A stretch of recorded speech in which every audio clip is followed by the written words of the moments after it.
Rick Grimes wakes up in a hospital. That's the beginning. Not just of the story, but of the world as the show presents it. He opens his eyes, reaches for the call button, gets nothing back. He steps into a corridor that shouldn't look the way it looks. There are bodies, there's blood on the walls, dried, dark and old. There are double doors at the end of the hall, chained shut from the outside, and something on the other side, pressing against them. And then he finds his way out, staggers into the loading bay, squints into the daylight, and sees them. Rows and rows of bodies wrapped in sheets, laid out in rough lines across the tarmac. And there's a military helicopter just sitting there, empty, sandbags piled up nearby, barricade tape, the remnants of a cordon. All the physical evidence of an organised response, someone's attempt to contain something, to manage it, to impose some kind of order on it. All of it abandoned, no one in sight, nothing moving except the distant shapes of the dead, shuffling away from him down the road. He hasn't spoken to another living person yet. He doesn't know what's happened, but the show has already told you everything you need to know. In that single image, before Rick has said a word. The military was here. The military left. Whatever official response there was to whatever happened, it ended. It failed. And it failed badly enough that nobody came back to collect the helicopter. I've thought about that image more than is probably reasonable. It's such a quietly devastating bit of storytelling. You never see the quarantine fall. You never see the soldiers retreat. You just see the aftermath, the emptiness where the response used to be, and you fill in the rest yourself. The absence of soldiers is just as much of a statement as their presence would have been, maybe more. And the thing is, that image is just the beginning of this particular story.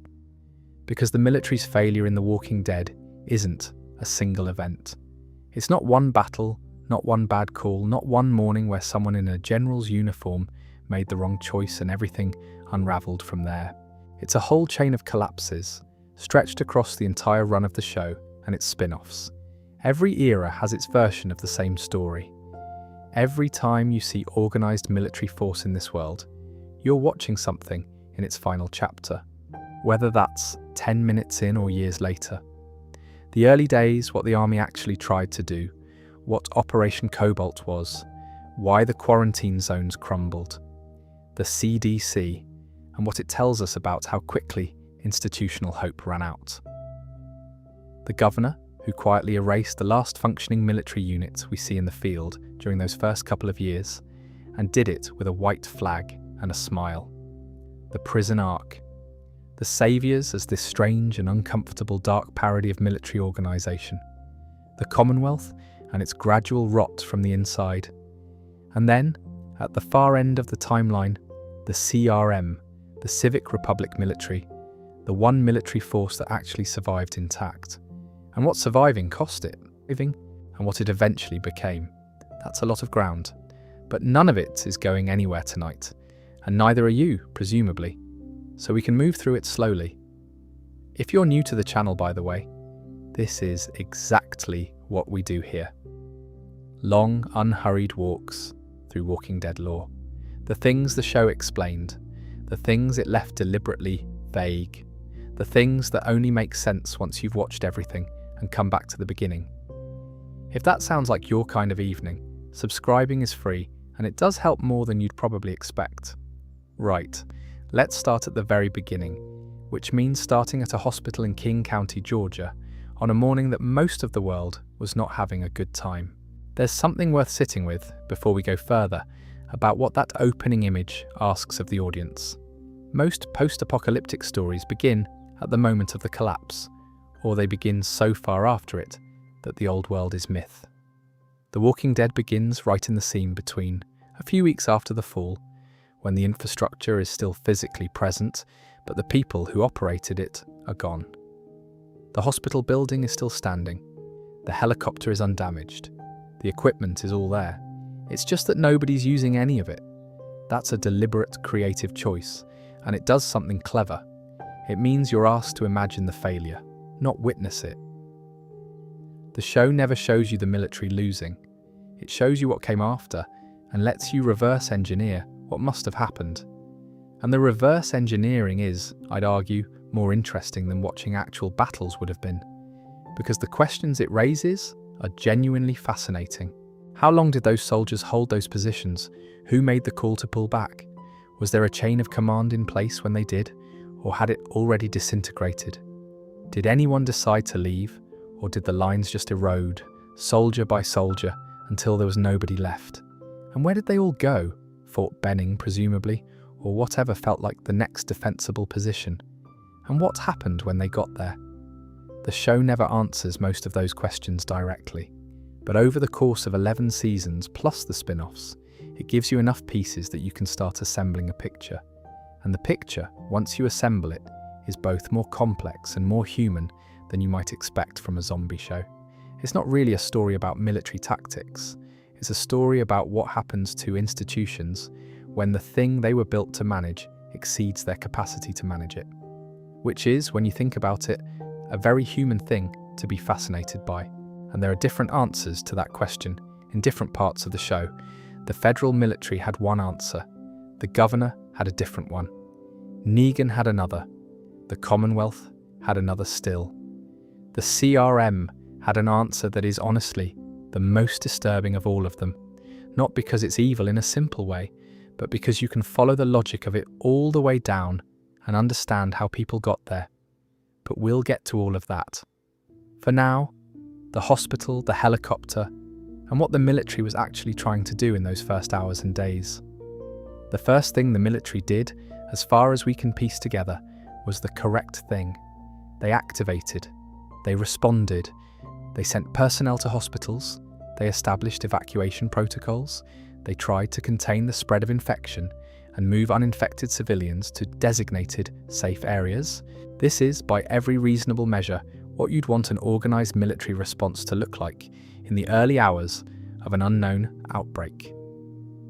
Shane visits Rick in the hospital, and he's in his sheriff's deputy uniform. He walks those corridors, and you can see army personnel moving around him, sweeping rooms, evacuating staff, and yes, executing people who've turned or who are clearly in the process of turning.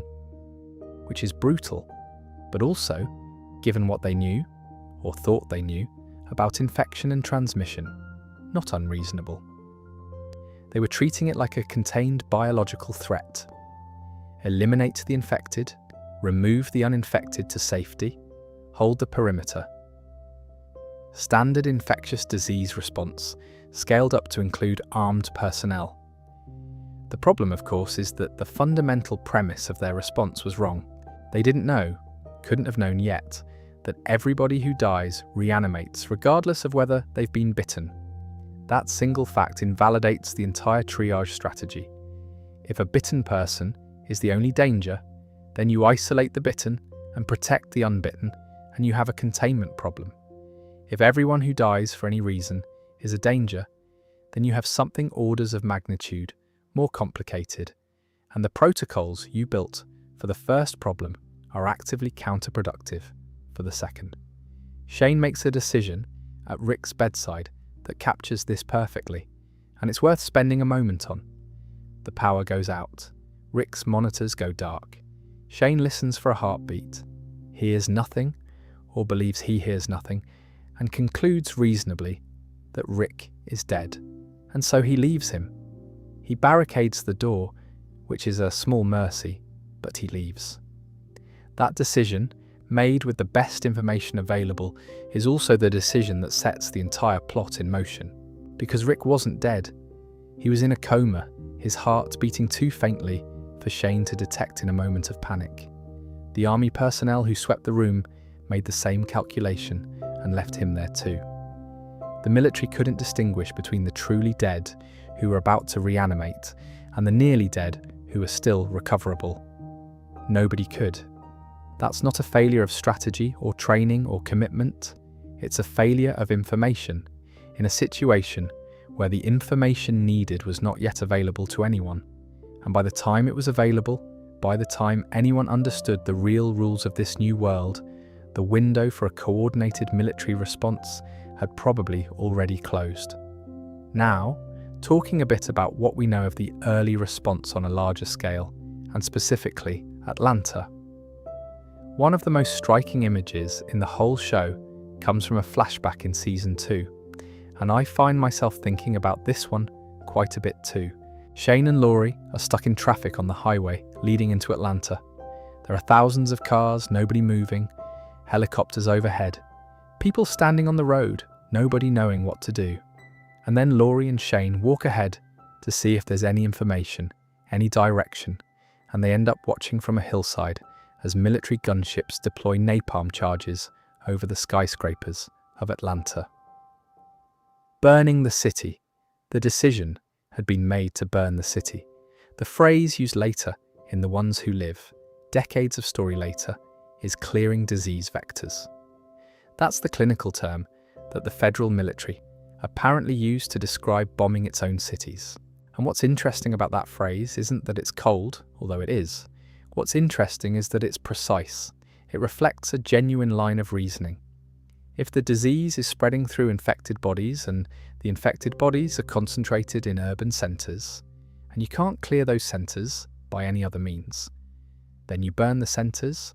It's the logic of controlled burns in wildfire management applied to a human catastrophe.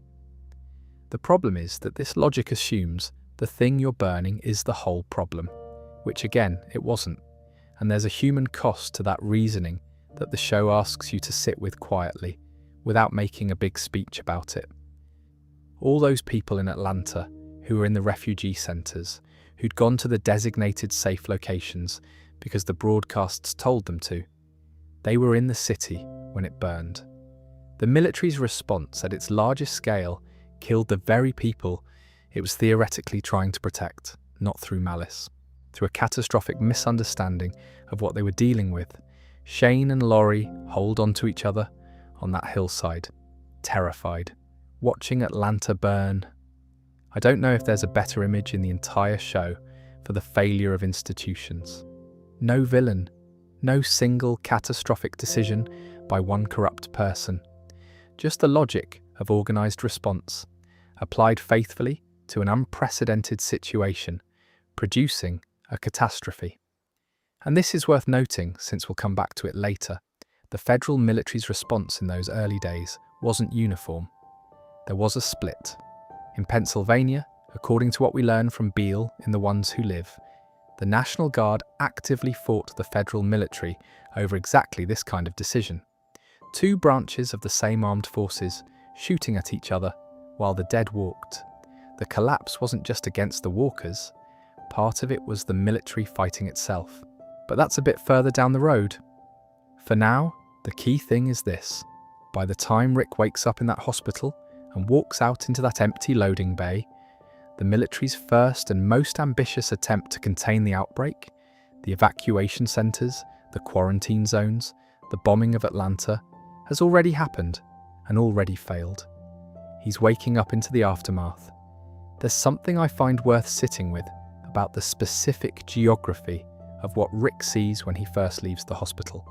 He's in King County, Georgia, not Atlanta, not a major urban centre, a small county hospital. And even here, even in this relatively peripheral location, there was a military presence significant enough to leave behind a helicopter and a stacked cordon of sandbags. That tells you something about the initial scale of the response. This wasn't just the big cities, this was everywhere. The army moved out into every hospital, every population centre, every place where infected people might be concentrated. That's not a small logistical operation. That's an enormous one, which makes the absence of the military in every subsequent frame even more significant. They didn't just fail to hold Atlanta, they failed to hold a small county hospital in rural Georgia.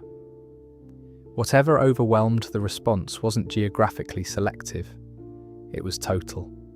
Morgan Jones fills Rick in on what he missed in that first conversation.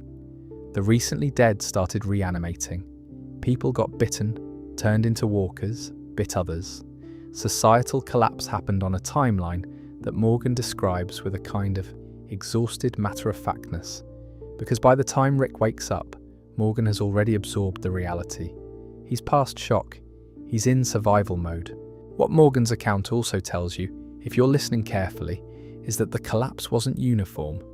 Morgan and his son Dwayne are alive. They found a house, established some routines, maintained enough stability to still be functioning as a small unit. His wife Jenny is a walker somewhere outside. He can see her from the windows, which is its own particular torment. But the point is, not everywhere fell at exactly the same rate. There were pockets. People who found positions they could hold, at least for a while. That matters for understanding the military's experience too. The collapse wasn't a single front that swept across the country on a single day. It was a cascade. Some places held longer. Some military positions may have functioned adequately for days or weeks before the combination of losses, supply failures, and the fundamental flaw in the triage model became unmanageable. We don't know exactly when the last operational military unit in Georgia stopped functioning. We just know that by the time Rick gets on his bicycle, it's already over. There's another dimension to the military's failure in those early days that doesn't get discussed much, and it's the human one. The soldiers were people. They had families, they had homes, and as the collapse deepened and the communications broke down, and the scale of what was happening became clear, at some point for a lot of them, the choice between staying at their post and getting back to their families became impossible to defer. That's not cowardice exactly. That's a human response to an unprecedented situation. The military asks a great deal of its personnel in ordinary circumstances. Extended deployments, separation from families, the risk of death. All of that is accepted because the structure of deployment and rotation and eventual return home holds. When the structure dissolves, when there is no rotation, no home to return to in any meaningful sense, when the people you're trying to protect might include your own family in a different city, and you have no way to know if they're alive, the calculus changes. The institutional commitment competes with something more immediate, and for a lot of people, the immediate wins. We don't see this in the show directly. We see the aftermath. But when you look at all those abandoned positions, the kaisi, the sandbags at the hospital, the empty Cusa fencing, the military vehicles left on roadsides, you're seeing the physical evidence of a mass human decision. Most of those people didn't die at their posts.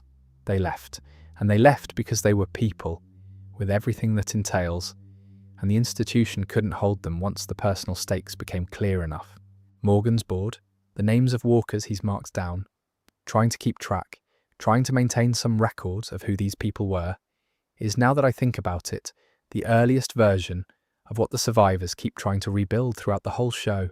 Some kind of accounting, some way of saying, these people existed, these events happened, someone was paying attention. The military in its final days presumably stopped keeping those records. The people who remained kept keeping them, in whatever private ways they could. Dwayne hits Rick with a shovel, which, honestly, fair enough. Stranger turns up on the road. You hit him with a shovel. I don't know if that's a military lesson or just a practical one. Let's talk about Operation Cobalt specifically for a moment, because it's one of the more significant things the show references without ever fully showing you. The name itself, Cobalt, suggests something planned in advance. Military operational names don't just appear. Someone convened a planning meeting and gave this operation a name, which means there was a decision-making process, a chain of command that approved it, probably a written order somewhere with signatures. Operation Cobalt was bureaucratically legitimate. It went through channels, and what it authorized was the napalm bombing of Atlanta's urban center, which we're told was intended to clear the infected from the city. What we're not told, what the show never confirms explicitly, though it strongly implies, is what happened to the people in the city who weren't infected.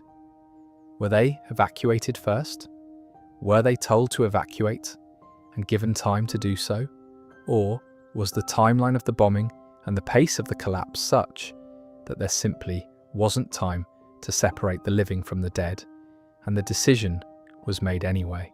Rick, much later in the story, in The Ones Who Live, confirms to Beale that he saw what the federal military did at the beginning. He watched them bomb the cities. And Beale fills in the institutional language, clearing disease vectors. Rick says it matter-of-factly, the way you describe something you've absorbed into your understanding of the world, even though it was terrible. The show asks you to hold both things at once, that this was an atrocity and that it was done by people following a logic that made sense given their information. It doesn't ask you to forgive it, it just asks you to understand the mechanism, which is, honestly, more unsettling than a straightforward condemnation would be. And then there's the question of what happened after the bombing. If the burning of Atlanta was meant to stop the spread, it clearly didn't work. The show's entire subsequent geography is one of widespread, universal infection. Whatever logic Operation Cobalt was based on, that logic was wrong. The operation happened and the outbreak continued and eventually became what it became. Another correct tactical application of the wrong model. The question of what comes next for the survivors who lived through it. That's where the show's real military story begins. Because the failure of the institutional response didn't make the need for organised force go away. It just meant that whoever wanted to provide that force now had to build it themselves, from scratch with whatever they had. And the people who did that, and what their different versions of organisation looked like. That's the rest of the story. Before we move on, if you're enjoying this, please consider subscribing. It helps the channel tremendously. So, quarantine zones. The idea behind them was straightforward enough.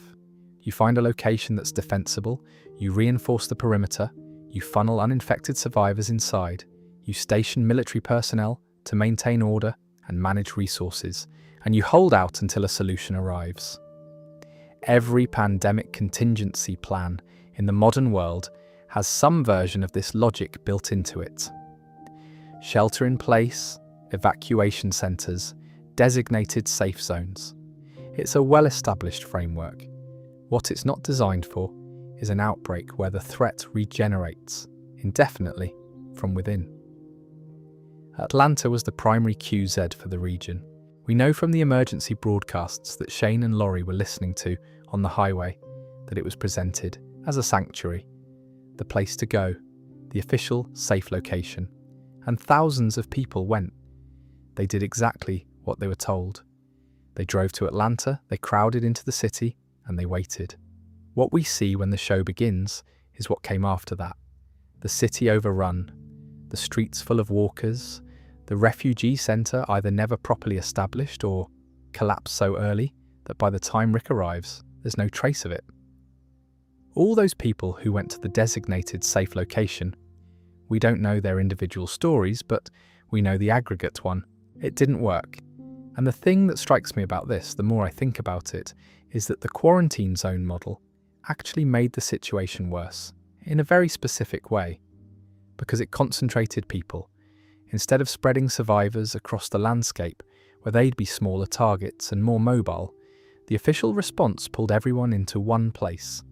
And once that place failed, once the infected got inside the perimeter, or once the soldiers ran out of ammunition, or once the logic of triage broke down in the way we talked about, you didn't just have a failed safe zone. You had a catastrophic concentration of people turning and spreading in a confined space. The highway scene in the season 2 flashback is worth thinking about again here. All those thousands of cars, all those people stuck in traffic trying to get to Atlanta. Some of them turned around eventually. Some of them, the ones who ran out of fuel, or whose cars broke down, or who simply waited too long, didn't. The highway became a graveyard. It's one of the stranger and more melancholy environments in the show, actually. All those cars, all those abandoned belongings inside them, all those stories that ended before the main story began. Rick's group uses that highway as a scavenging ground in Season 2. They're pragmatic about it by then, but it's a lot to sit with. The specificity of what's in those cars is something I always appreciate. Food mostly, people packing what they could, taking what they thought they'd need for however long this was going to last. Baby supplies, medications, photographs, books, the small evidence of people who thought they were evacuating to safety rather than driving toward the end of everything. There's a sleeping bag on a car roof in that opening scene. Someone had climbed up to get a better view, maybe, or to sleep above the danger. The sleeping bag is still there. It's a strangely specific image, the improvised logic of someone trying to solve a problem that had no solution. The military's response, as we've said, pulled people toward Atlanta. The highway is the physical evidence of how many people obeyed, and the highway graveyard is the evidence of what happened when they did. It's one of the show's most quietly devastating locations precisely because it requires so little explanation. You can read the whole story in the arrangement of the cars. Now, Fort Benning is the other side of this story, and it's interesting precisely because it never appears. It's the plan that never gets executed, the fallback option that Shane keeps pushing for in Season 1, and that gets quietly dropped once they leave the CDC. The argument Shane makes for Fort Benning is reasonable. It's a major military installation, over 100 miles from Atlanta, built to function as a self-contained operational base. If any military infrastructure survived the collapse, a base like Fort Benning would be more likely to still be functioning than a city QZ. It has its own power, its own food stores, its own perimeter, its own trained personnel. Rick's counter-argument is equally reasonable, and it wins. He believes Fort Benning has been overrun. He says this quietly, almost offhandedly, the way you say something obvious to someone who's not quite ready to hear it yet.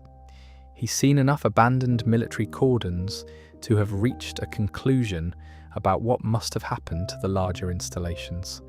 The logic is sound. If the QZs couldn't hold, if the Atlanta response collapsed, if every military position they've passed has been abandoned, then Fort Benning, however well equipped, faced the same fundamental problem. And 100 miles in the wrong direction isn't worth the fuel if it's just going to be another empty cordon. What I find quietly fascinating about this is what happens next, which is nothing. Fort Benning is never brought up again as a serious destination. The group moves on, finds the farm, the prison, and the idea of an intact military base just evaporates from the narrative. Nobody says, well, Fort Benning clearly didn't work out either. Nobody reports back. It just stops being an option, the way a lot of things that were options before the collapse just stop being options. The show earns something through that silence.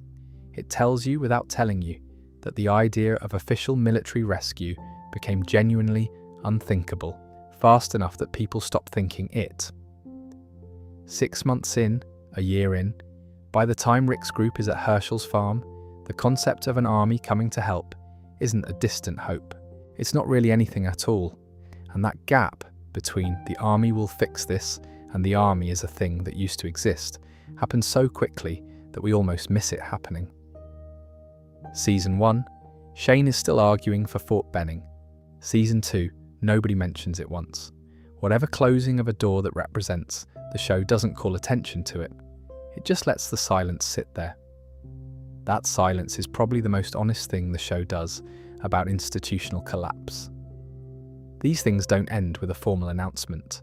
They end with people gradually, individually, quietly, stopping to expect them. One last thing worth noting about the QZ era before we move on to what came next. The survivors who made it through Atlanta, Glenn for instance, knows those streets well enough to navigate them alone, at speed on a motorcycle. He'd been running supply runs into the city. Someone had organised that. Someone had looked at Atlanta after the collapse and said, there are resources in there, and we need a system for getting to them. That's not nothing. That's the beginning of the kind of small improvised logistics that the survivors would spend the rest of the show developing. The formal QZ failed. The informal networks that emerged from its ruins. That's where the real story of survival starts. There's a broader point lurking here about the difference between centralised and distributed responses to catastrophe. The military's instinct, and it's a reasonable instinct in most contexts, was to centralise. Bring people together, concentrate resources, establish a command structure, manage the crisis from a single point. That's how you fight a war. That's how you respond to a hurricane or a flood. You pool capacity, and direct it. What the outbreak required was the opposite: dispersal. Small groups, mobile, self-sufficient, capable of making decisions without reference to a central authority that no longer exists.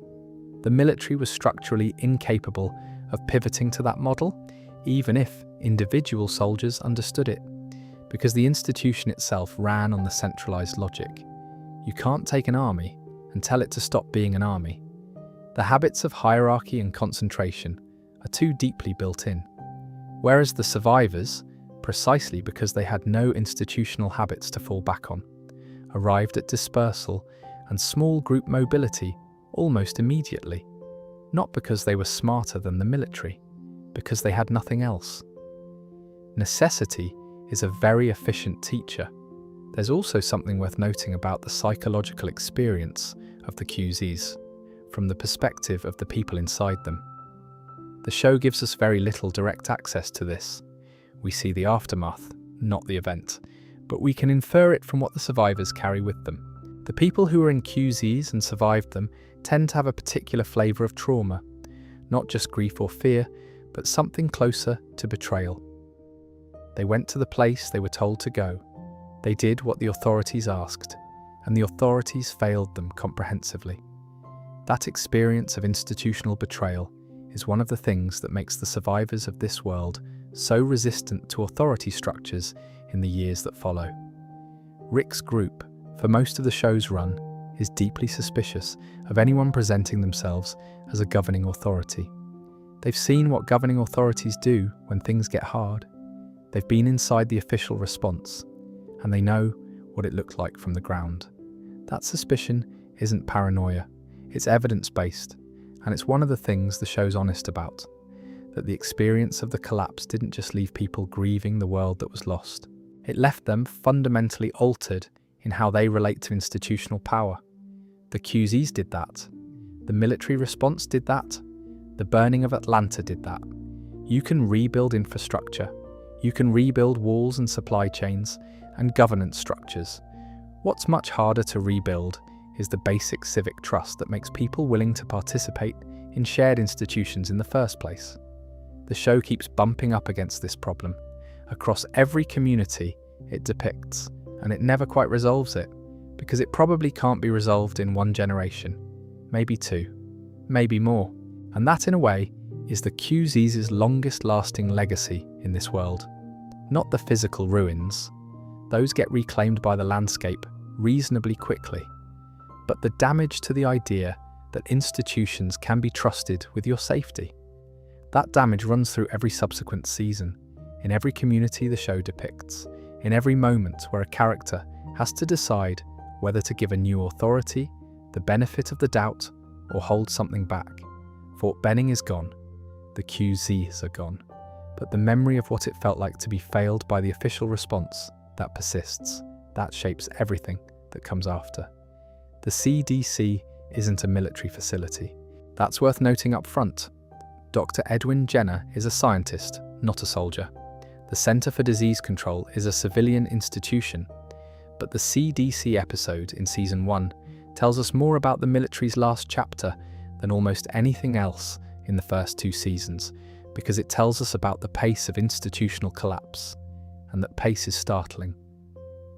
Jenner has been alone for an unspecified period. The last of his colleagues left, or gave up, or died. The building is running on backup generators that are nearly out of fuel.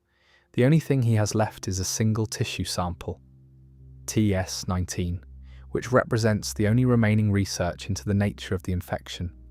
And then, in an accident that manages to be both mundane and devastating, he knocks a cylinder of corrosive fluid onto the sample and watches it burn. That's the end of the CDC's research program. Not a military assault on the building, not a funding crisis or a government decision. A tired, demoralized scientist reaching for a beaker and missing. When Rick's group arrives, it's been 194 days since the outbreak began and 63 days since it went global. Those numbers are specific, and they're worth thinking about. The global spread took approximately 4 months to reach a point where the world's last remaining CDC scientist was considering suicide in an empty building. 4 months. The modern world, in all its complexity, unraveled in 4 months. The military would have had that entire window to do something at scale.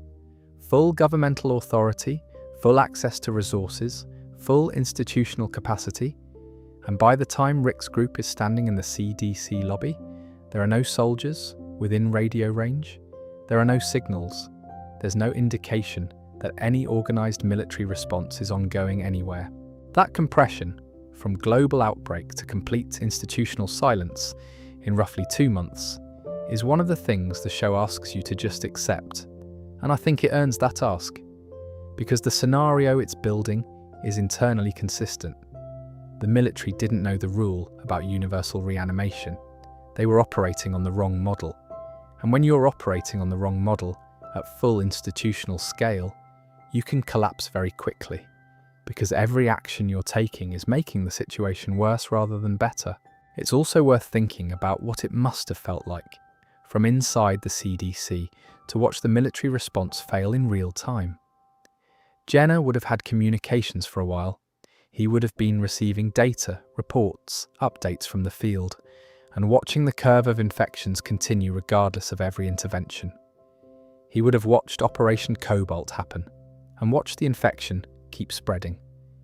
He would have watched the quarantine zones report their own collapses, one after another. At some point the reports would have stopped coming, not because the situation was resolved, but because the people sending them were no longer there to send them. And then it would have been just Jenner in a building, with the accumulated evidence of everything that didn't work, trying to find the thing that might.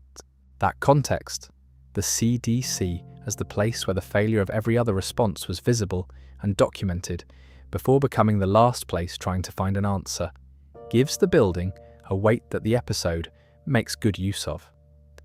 When Rick's group arrives, they're not just entering a safe location, they're entering the archive of the collapse. All of that data, all of those records, all of that accumulated evidence of what didn't work, it's all there, and it's all about to go up in flames along with the building. There's something appropriately final about that. Jenner whispers something to Rick just before the group leaves, just before the building explodes. We don't hear it in that episode. We find out what it was later, that everyone who dies reanimates regardless of a bite, that the infection is already inside every living person, that a bite or a scratch doesn't introduce the virus, it accelerates the death of someone who already carries it. The military never knew this, or if they did know it, if some researcher somewhere had worked it out, that knowledge didn't survive long enough to change the response, because if it had, the entire triage system, the quarantine logic, the burning of infected bodies, all of it would have had to be fundamentally redesigned from the ground up. It's one of the show's more quietly tragic details.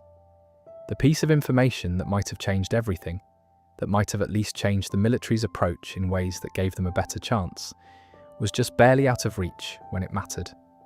By the time the show reveals it to the audience, the era of military response is already completely over. There's nobody left to tell.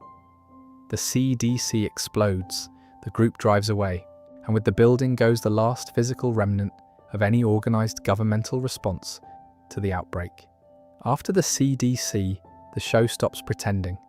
There's no more discussion of rescue, of official help coming, of government structures re-establishing themselves. The farm, the prison, the road. It's all about building something small and human in the absence of anything large and institutional. And it stays that way for a long time. But here's a fun detail I always appreciate about this stretch of the story. Even in the absence of official military response, the physical infrastructure of the military keeps showing up. Weapons, vehicles, supplies, all of it continues to be scavenged from abandoned military positions for seasons. The institution is gone. The stuff it left behind persists for years. There's something almost wryly appropriate about that. Let's also spend a moment on what the CDC building itself represents in architectural terms, because the show uses it quite deliberately. It's underground. It's hermetically sealed. It runs on independent power. It was designed to survive catastrophes, and it does survive this one, structurally. The building is still there when Rick's group arrives. It's the people who are supposed to be inside it who are gone. That gap between the survival of the physical infrastructure and the failure of the human institution is something the show keeps returning to in various forms.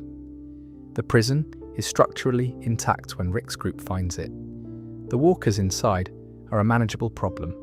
What happened to the people who are supposed to be there is a different kind of problem, one that's already resolved itself. The infrastructure of the old world is surprisingly durable. It's the governance of it that dissolves. There's something Jenna says in those final hours that I always find worth sitting with. When Rick pushes him on why he stayed, why he didn't leave when everyone else did, Jenna says his wife, TS-19 herself, had asked him to hold out as long as he could. And he did. He held out until the research was gone, the generators were failing, and he'd effectively concluded that there was nothing left to hold out for. That's a very specific kind of devotion. He wasn't staying because he believed he'd find a solution. He was staying because he'd promised someone he loved that he would keep trying. The institutional mission, find a cure, protect humanity, had collapsed. The personal one hadn't. He kept going because of a person, not because of a program.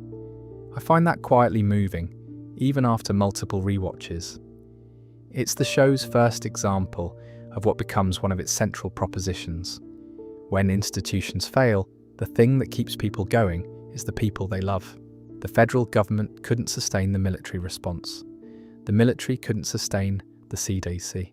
The CDC couldn't sustain Jenna, but his wife's memory could sustain him, for months after everything else was gone. This proposition, that personal bonds outlast institutions, runs through the whole show. We'll see versions of it in basically every major character's arc. But Jenna is where it begins. The CDC explodes, the group drives away, and with the building goes the last physical remnant of any organised governmental response to the outbreak. After the CDC, the show stops pretending. There's no more discussion of rescue, of official help coming, of government structures re-establishing themselves. The farm, the prison, the road, it's all about building something small and human in the absence of anything large and institutional. And it stays that way for a long time. The military's legacy in this world isn't its response, it's the ammunition. A year and a half or so into the apocalypse, the show's timeline is somewhat fluid, but roughly that, there's a military helicopter in the air. I want you to just sit with that for a second. A year and a half after everything collapsed, after the QZs failed, after Atlanta burned, after the CDC went dark, someone somewhere still has a functioning helicopter and enough fuel to fly it. That's not nothing. That is, in fact, remarkable. It means that somewhere in this world, some remnant of organised military structure is still operational. Small maybe, fragile, almost certainly, but still there. The helicopter crashes in a forest in Georgia, and with it crashes any remaining hope that this surviving structure might grow into something. What happens next is one of the show's most efficiently horrible pieces of storytelling, because it plays out so quietly. The governor arrives at the crash. He offers help. He is, by all appearances, to the injured pilot Wells and his surviving squad mates, exactly what they've been hoping to find. A leader, a community, salvation. Wells tells him there are 10 more men nearby that he'd left them to scout ahead. The governor listens carefully, nods and offers to bring them all in. And then he drives to where the soldiers are, waves a white flag, and kills every single one of them. The speed of it is what gets me, even after all these watches. There's no build-up, no extended villainy speech. He finds them, he kills them, he strips their weapons and vehicles. And then he goes home and tells Woodbury that the soldiers had already died, fallen to biters, and the trucks are a gift from the dead. The town believes him, because why wouldn't they? He's the governor, he keeps them safe. He wouldn't lie about something like that. And here's the thing about what those soldiers represented in the broader context of what we've been talking about. They were the last functional military unit we see in the field during the early seasons of the show. After the hospital personnel, after whatever was involved in the Atlanta bombing, after the QZ soldiers who left or died, here, a year and a half on, is a small squad still flying missions, still in contact with each other via radio, presumably, still maintaining enough operational structure to have a pilot and a ground unit working together. The governor doesn't just kill them, he erases the last evidence that the military ever functioned here. Michonne figures it out, of course. That's one of the things the show does really well with her. She's not fooled by appearances in the way that Andrea is in that period. She inspects the trucks and she sees the bullet holes. She sees the traces of blood. She looks at the evidence and she draws the correct conclusion. Those soldiers didn't die by biter. They were shot. And whoever shot them brought the trucks back here. The governor dodges the question when she presses him. He's good at that. He has a whole repertoire of deflections and reassurances. And Andrea, wanting to believe in Woodbury, wants to believe in him. And for a time she does. But Michonne's gut is right.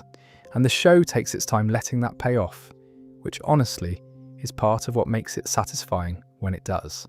Since we're on the topic of what the governor represents in the military history of this world, I think it's worth spending a moment on the logic of what he was doing, because it's not quite as simple as pure self-preservation, though that's certainly part of it. The governor had built something in Woodbury that functioned because he was at the top of it. His authority was absolute. His version of events was the only version.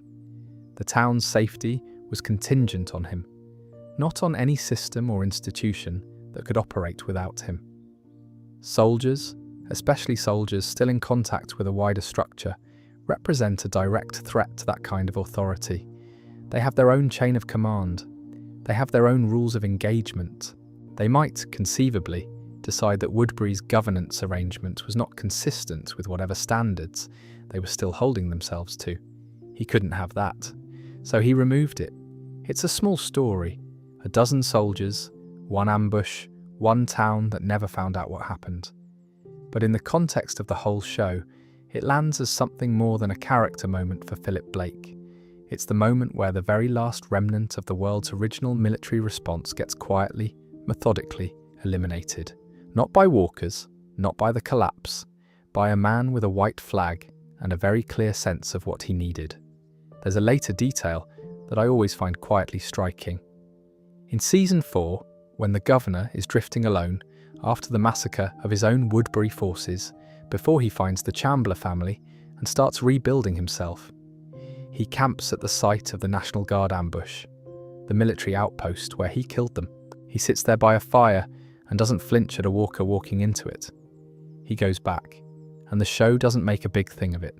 He just goes back. I don't know exactly what to make of that, and I'm not sure the show wants you to know either. Maybe it's guilt, maybe it's just convenience. He knows the location, he knows it's somewhat defensible because he's been there before. Maybe it's something else, but it's the kind of detail that sits with you. Let's spend a moment on Wells, the helicopter pilot, since he gets somewhat lost in the shuffle of everything the governor does in that episode. Wells is injured, probably dying, and the governor makes him a very specific promise, that if his men are still alive, he'll bring them to Woodbury. He says it with total conviction, and Wells tells him where they are. That's an extraordinary piece of manipulation, because Wells has every reason in the world to trust the governor in that moment. He's been found in the wreckage of a crash by what appears to be an organised, humane community. The governor is calm and compassionate with him. Woodbury looks, from the brief glimpse Wells gets of it, exactly like what a soldier who's been running missions in the ruins of Georgia would hope to find. It's exactly the kind of refuge that a diminished military unit would be looking for. The governor doesn't just kill the soldiers, he weaponizes their hope. He used the image of sanctuary, the very thing that the military's original mission was supposed to provide, as the bait for the ambush. That's not just violence, it's a particular kind of perversion of the military's original purpose.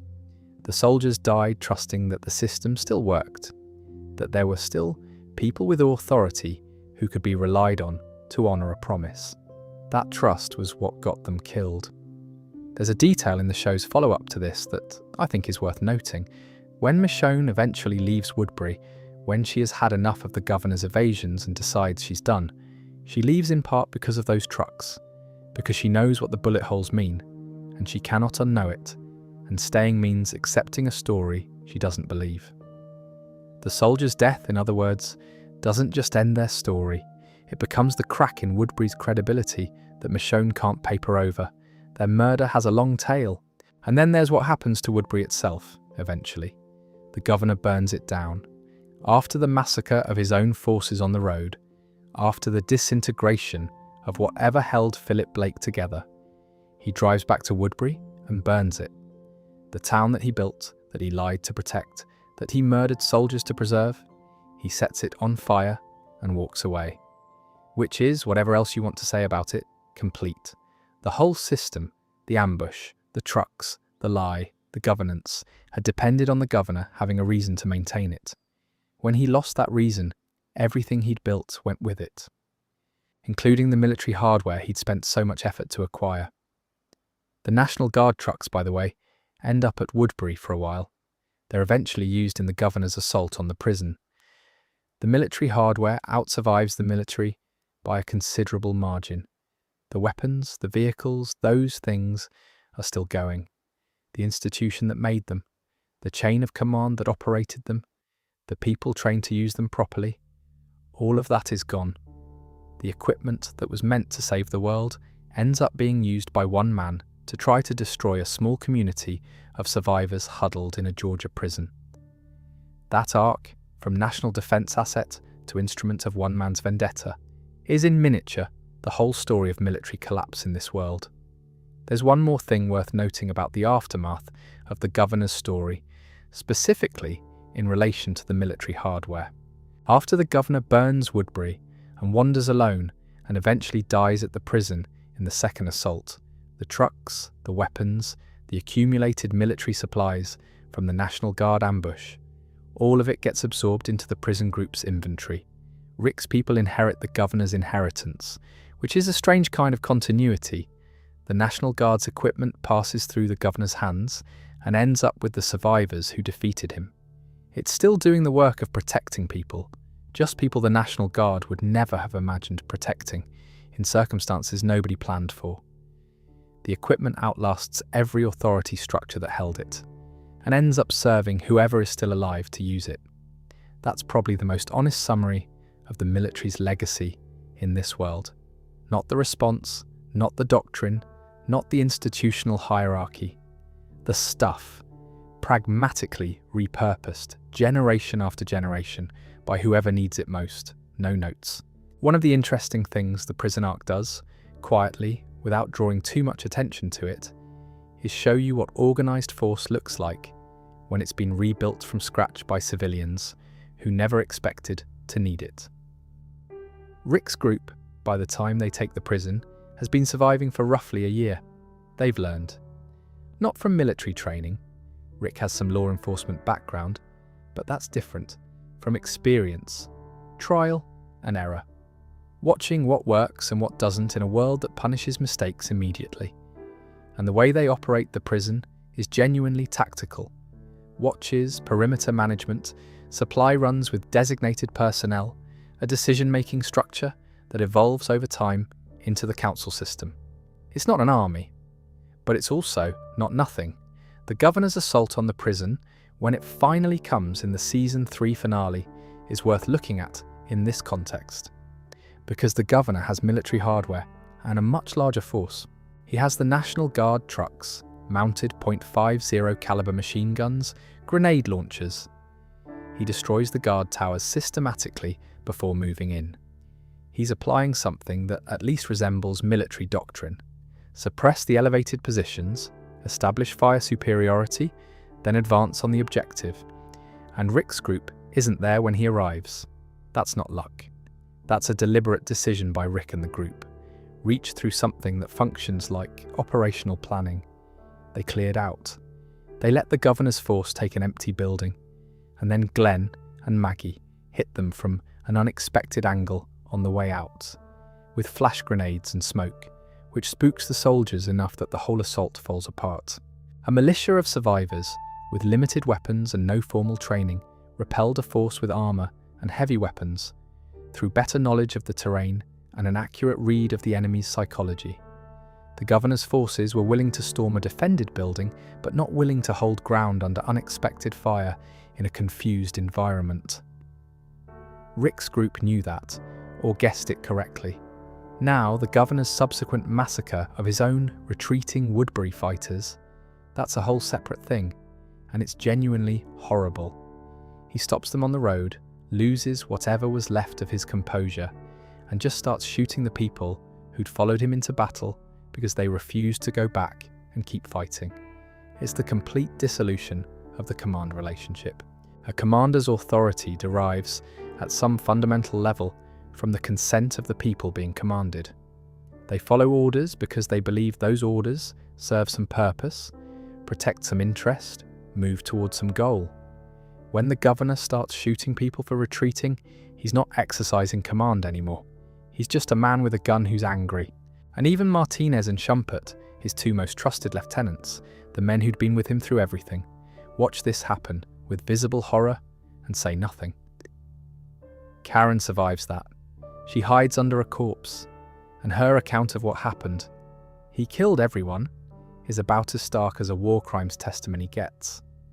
Since we're talking about what military organisation looks like in this period, there's something worth noting about the broader arc of seasons 3 and 4 that often gets overlooked in favour of the governor's story. Inside the prison, Rick is actually working out something genuinely interesting, a governance model for a small community under permanent threat. The council that develops in Season 4, with Herschel and Carol and Daryl and Glenn sharing decisions. That's not a military structure, but it borrows from the same basic logic: distributed authority, specialization, accountability. It doesn't last because the show needs it not to last. The flu outbreak, the governor's return, the fall of the prison, the show systematically dismantles everything Rick builds.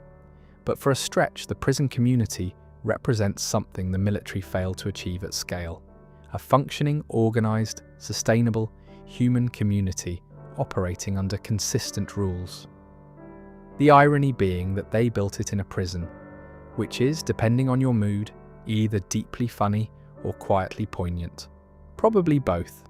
What the prison arc ultimately demonstrates is something that becomes a recurring pattern in the show. Organized force, when it's built on one person's authority rather than on distributed institutional structures, is extremely vulnerable to the loss or corruption of that person. The governor's force collapsed because the governor lost his mind on a roadside. Rick's council survived longer because it had distributed the decision-making, though it too eventually fractured under pressure. There's a specific detail in how the prison is established that I want to briefly note, because it says something about the transition from military-style operation to community building. When Rick first arrives at the prison, the approach is essentially tactical: clear the yard, secure the perimeter, establish defensible lines. Military language, military logic, applied to a civilian space, and that's appropriate for the phase they're in. But within a few episodes, the prison starts to become something else. There's a garden, there's a sick ward, there are children going to lessons of a sort. The tactical infrastructure, the fences, the watch schedules, the locked gates, doesn't disappear, but it becomes the container for something that isn't military at all. It becomes a community's defensive perimeter rather than a command post.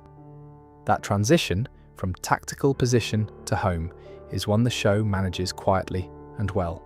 And it's the thing the governor burns in the end. Not just a building, not just a fortified position, a home that people had made inside the ruins of an institution. No institution in this world, military or otherwise, is more than a few bad days away from dissolution. That's the proposition the show keeps returning to. And it's not a nihilistic one, exactly. It's more like a challenge. If everything you build can be torn down, then the answer isn't to stop building. It's to understand what you're building and why. There's a detail in the prison arc that I find genuinely fascinating and that doesn't get enough attention. The prisoners. The people who were already there when Rick's group arrived. Axel, Oscar, the others. These are people who had been inside a correctional facility when the outbreak began. who survived the collapse of the prison's authority structure, who've been living in one cell block for months, waiting. Their situation is a very compressed version of what happened everywhere. The institution, the prison, in their case, lost its personnel. The corrections officers left or turned or died. The guards who were supposed to maintain order were gone. And the prisoners, left without any external authority, had to figure out how to survive in a controlled environment with no one controlling it. Some of them did terrible things. Some of them, apparently, managed to just exist. Survive.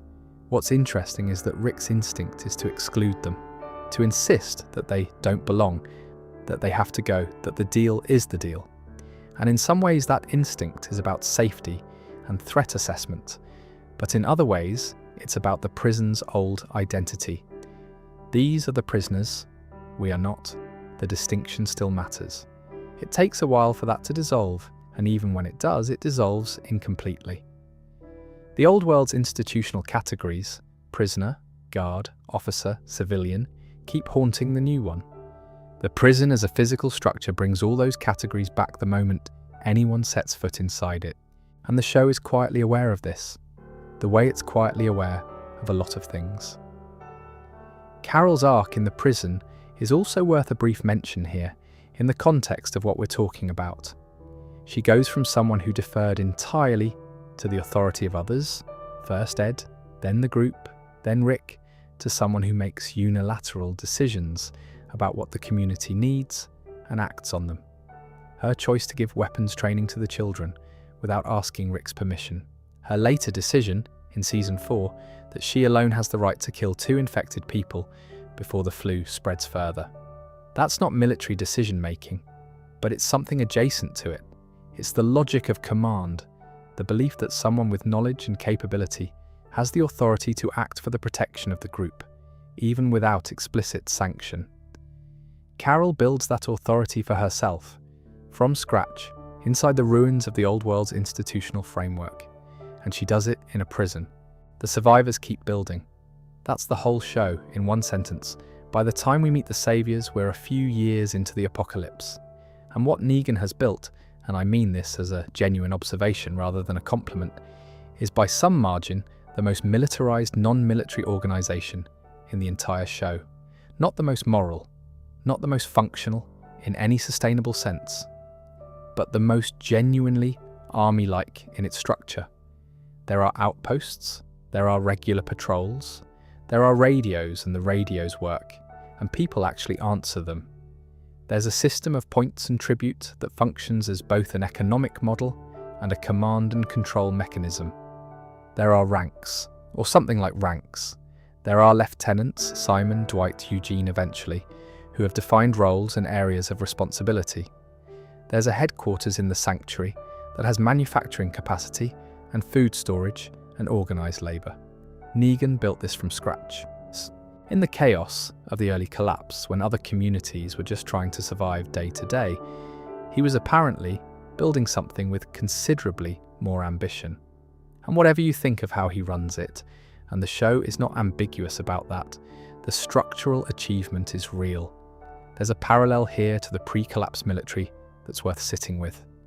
The military's power came from its organisational complexity, its ability to coordinate large numbers of people across large distances toward a common objective. The saviors don't match that scale, obviously, but the logic is the same. Small groups of survivors can be intimidated, organised communities can be taxed. The network of outposts is essentially a force projection capability, the ability to exert control beyond the immediate physical location. Since we're talking about the satellite outpost attack, that's the moment in Season 6 where Rick's group launches a coordinated assault on a saviour outpost. And it's genuinely one of the more uncomfortable things the show does, because it's militarily effective. Rick plans it well. The assault works, the outpost is cleared, and the group stands in the aftermath of having killed a significant number of people in their beds, and the show doesn't let them, or you, simply move on from that. The tactical success and the human cost sit next to each other without either one cancelling the other out. The all-out war arc that follows, seasons 7 and 8, is essentially the show's extended meditation on what organised warfare looks like in this world. It's also, if I'm being honest, one of the less graceful stretches of the show in terms of execution. The logic keeps breaking down.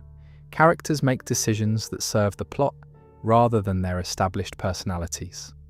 The pacing is uneven in ways that make the tactical geography hard to follow, but the underlying ideas are interesting. What Rick is attempting is a coalition, multiple communities with different capabilities and different interests, coordinated toward a single military objective. Hilltop has numbers, the Kingdom has Ezekiel and his organised fighters, Alexandria has weapons and Rick. The Oceanside women have weapons they don't want to use. It's genuinely complex coalition building, and the show gets credit for attempting it. The reason it's so difficult to hold together is also interesting. Coalition military forces are only as coherent as their shared interest. The moment that shared interest fractures, the moment one member of the coalition believes their sacrifice is disproportionate, or that the leadership is making decisions that serve some members more than others, the whole thing starts to pull apart. Ezekiel loses his entire army in a single ambush. That doesn't just deprive the coalition of fighters, it nearly breaks Ezekiel's ability to lead, and leadership in this context is everything. Eugene's arc throughout all of this is the one that I find most genuinely interesting, in terms of what it says about military organisation. Eugene isn't a fighter. He's never going to be a fighter. What he is someone who understands logistics and manufacturing. And in The Saviours, working for Negan, reluctantly at first, and then with something more like genuine investment, he becomes essential in a way that someone with twice his physical capability never could be. He makes bullets. More specifically, he establishes the capacity to make bullets at volume. That's a strategic resource that changes the calculus of the whole conflict, and the show treats it with appropriate weight. The question of whether Eugene can be trusted, whether his apparent collaboration with the Saviours is genuine or performative, hangs over the back half of the war arc. The Saviours ultimately collapse for the same reason most military organisations built around a single personality collapse. When Negan is removed, the structure fragments. Simon starts making his own decisions. Dwight's loyalties fracture. The lieutenants who are held together by Negan's authority don't cohere without it. What looked like an institution turns out to have been one man with very good organisational instincts and very bad values. Real military institutions have redundancy precisely to prevent this. They have chains of succession, shared doctrine, written procedures, institutional memory that exists independently of any individual. The Saviours had Negan, and when Negan was gone, first imprisoned, then in the show's later seasons rehabilitated, the whole structure quietly disassembled. Simon is worth a moment here as the example of what happens when the wrong person tries to fill the authority vacuum. His approach to the scavengers, he kills almost all of them, which is not what Negan ordered, reveals what was always underneath his compliance with the Saviour structure. He wasn't loyal to the institution's goals. He was compliant with Negan's authority. When he thought he could replace Negan or circumvent him, the mask came off immediately, and what was underneath was just a man who liked having permission to do terrible things. That's not a military failure exactly. It's a personality failure. But the two are connected because the Saviours never built a system that could contain someone like Simon without Negan at the top. No constitution, no checks, no appeal process, just Negan's will, and Negan's absence made every other constraint negotiable. Dwight's trajectory runs in the opposite direction, and it's genuinely interesting. He starts as one of Negan's most trusted lieutenants, scarred, loyal, effective, and then slowly, through his interactions with Daryl, through what he watches happen to his wife, and to people around him, he starts making different calculations. His defection to Rick's coalition isn't emotional, it's strategic. He's working out that the Saviour structure has no future, and he's picking the side that does. There's something almost militarily competent about Dwight's approach to his own defection. He's careful, he's methodical, he doesn't let emotion compromise the timing. He maintains his cover past the point of comfort. That's tradecraft, and it's in service of undermining the institution he's inside, which is a strange thing to watch from someone who was so effective at serving it. Since we're talking about the war arc more generally, it's worth noting that Maggie's role in it is the one that most cleanly represents what Rick is trying to build. Hilltop, under Maggie's growing leadership, develops a community model that actually has some institutional depth. There are roles, responsibilities, a food economy, a medical practice under Siddiq. It's not just Rick's will being exercised through an organised force. It's a community with its own logic, contributing to a coalition from a position of genuine institutional strength. That distinction matters enormously in the aftermath of the war. The Hilltop survives the period between Rick's disappearance and the time jump much more coherently than Alexandria does, because it has an institution, not just a leader. Here's a fun detail that I think crystallizes this nicely. The sanctuary, the physical building, the industrial complex, ends up as just another ruin by the time the later seasons are set. All that infrastructure, all that manufacturing capacity, all those supply systems, it's just there, empty, overtaken. Nobody was able to maintain it without the authority structure that ran it. The building outlasted the organisation that used it by about as long as the National Guard helicopters outlasted the National Guard. The stuff persists, the institutions evaporate. Before we move on, if you are enjoying this, please consider subscribing. It helps the channel tremendously. The Commonwealth is the most ambitious thing The Walking Dead ever tried to show the audience. 50,000 people, a functioning economy with its own currency, restaurants, newspapers, a justice system of sorts, an entertainment venue. Class structures that had reconstituted themselves, because apparently that is one of the things that humans do very quickly when given the opportunity. And a military, actual uniformed soldiers with actual ranks, actual equipment, actual training, functioning within something that resembles a genuine command structure. After all the improvised violence and collapsed institutions of the preceding seasons, the Commonwealth feels like arriving somewhere. It feels like the show saying, here is what it looks like if enough people survive in one place long enough and with enough resources. This is what comes back. General Mercer is the figure at the centre of the Commonwealth's military story, and he's one of the show's more interesting creations in the later seasons. He genuinely believes in the institution.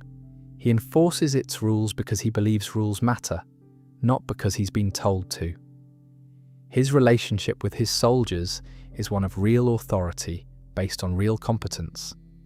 They follow him because he's earned it, not because Pamela Milton gave him the title. There's a quality to his leadership that the show presents quietly, as the thing the Commonwealth's military could have been if it had been left to function properly.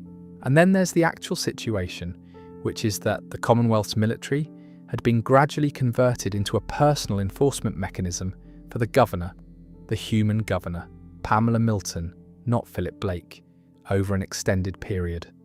The specific corruptions are worth cataloguing, because they're incremental in a way that feels true to how this kind of thing actually happens. It doesn't start with obvious villainy, it starts with small decisions. Using military resources to maintain social order within the city walls, using soldiers to enforce class distinctions, the tiered system where different residents have different access to different parts of the city, enforced by armed personnel, sending troops to occupy Alexandria and turn it into an outpost, a resource extraction point against the will of its previous inhabitants. Each of those decisions individually might be arguable. Taken together, they describe a military that has stopped serving the public and started serving the powerful, which is, ironically, almost exactly what the federal military at the beginning of the outbreak was accused of, protecting the interests of the state rather than the people within it. The warden is the endpoint of this trajectory. He's the show's portrait of what happens when a military organization is captured entirely by its worst impulses. By the time we meet him at Outpost 22, which is, of course, Alexandria repurposed, he's running what is functionally a forced labor camp, using military authority and military firepower to compel civilians to work under threat of violence. He has a firing squad. He uses it. The scene where the warden orders his soldiers to execute Negan and Annie, and then, when Ezekiel and others step in front of the guns, extends the execution order to include all of them. That scene is the show's most explicit statement about military institutions and moral limits. Because the soldiers hesitate. Most of them hesitate visibly. Roberts, specifically, hesitates long enough that you can see him making a decision, and then he lowers his weapon and turns it on the warden. That moment, a soldier choosing his conscience over a direct order, in full knowledge of what it'll cost him, is the show's answer to the question of whether the military, as an institution, is simply a tool of whoever controls it. Roberts' answer is no. A tool doesn't hesitate. A tool doesn't make decisions. Roberts is a person, and people, even inside corrupted institutions, retain the capacity to refuse. Daryl stabbing the warden in the back immediately after is satisfying in a different register, but Roberts' decision is the one that matters morally. The Commonwealth's final crisis, the variant walkers climbing the walls, the herd breaching the perimeter, crystallizes everything the show has been building. Because Pamela's response when the dead are inside the city and people are dying is to order all forces to pull back to the estates, her neighborhood, her house, her class. Let the lower wards fall. Let the walkers into the city's interior. Save herself and the people she values. Colonel Vickers points out what this means. Thousands of people, unprotected, left to die. Pamela is aware of this. She gives the order anyway. This is the end of the Commonwealth's military, as an institution, effectively.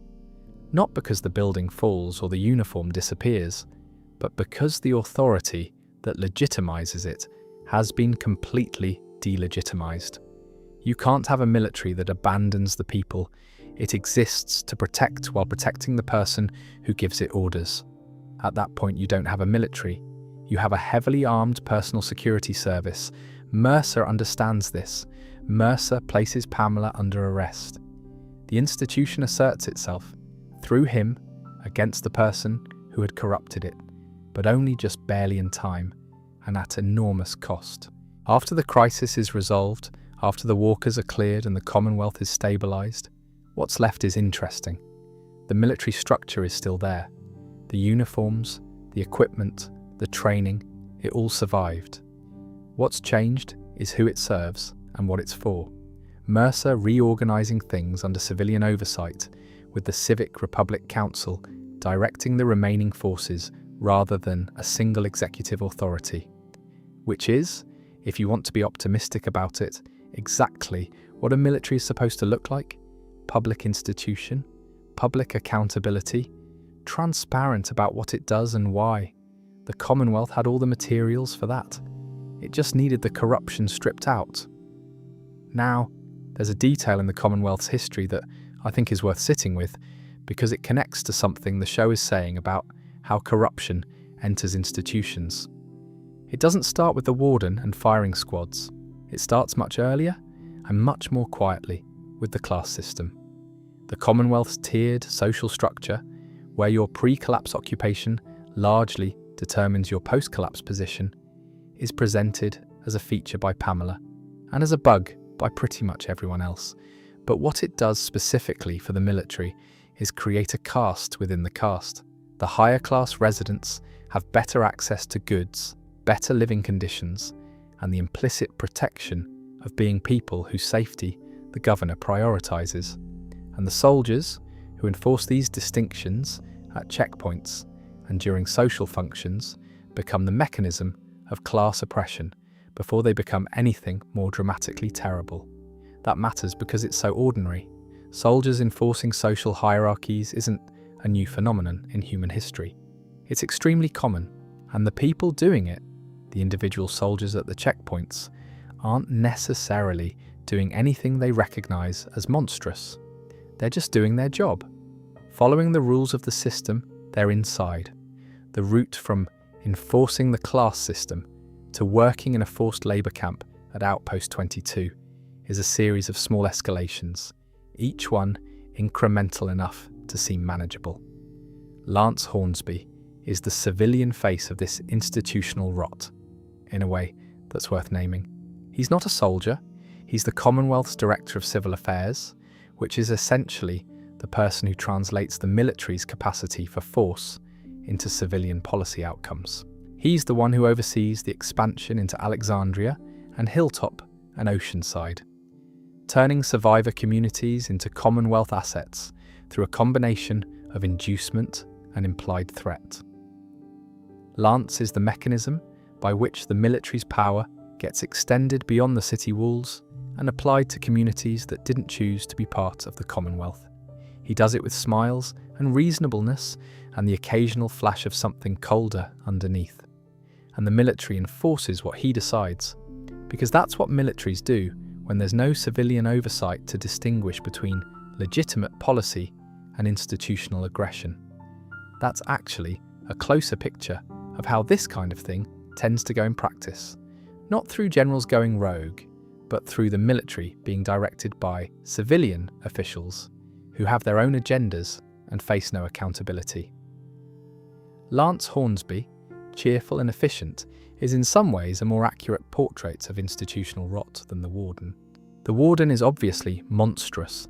Lance looks like someone doing his job, and this is how the rot tends to spread in practice, not through a single dramatic moment of corruption, but through the accumulation of compromises, each small enough that the person making it can tell themselves it's an exception or a necessity or just how things work. The soldiers at Outpost 22 didn't sign up to run a labour camp. They signed up to protect the Commonwealth. But somewhere along the escalation from checkpoints to disappearances to Alexandria to the Warden, they stayed. Vickers is an interesting figure in this context. She's not the Warden. She's not enthusiastic about the atrocities. When Pamela orders the forces to abandon the lower wards, Vickers' objection is immediate and genuine. That's a death sentence for thousands of people, she says it. And then, when Pamela gives the order anyway, Vickers follows it. Until she doesn't.